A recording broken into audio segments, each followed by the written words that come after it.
Sa Caloocan, isang lalaki rin ang nasawi matapos pagbabarili ng dalawang suspect na nakamotorsiklo. Narito ang report ni Micaela Papa.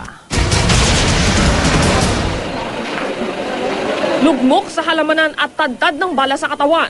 Ganito ang itsura ni Jefferson Cleofas alias King na dead on the spot matapos tambangan ng riding in tandem sa Reparo Street, Baysa, Caloocan, pasado hating gabi. 5 basyon ng .45 caliber ang na-recover sa crime scene, pati na ang isang screwdriver. Sakay din ng motorsiklo, ito raw ang normal na daan ni Cleofas pauwi sa Rubyville mula Santa Quiteria. Pero kagabi, di niya alam na may bumubuntot na pala sa kanya. May narinig kaming putok, may tumumba na dun sa halamanan. Tapos, huminto yung motor, tinutukan ulit, talagang sunod-sunod yung putok, tinitingnan nila kung talagang patay na yung tao.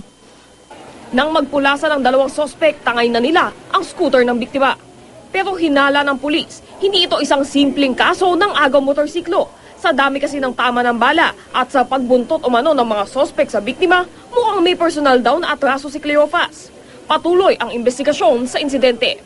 Ito ang unang balita mula sa Caloocan City. Micaela Papa reporting.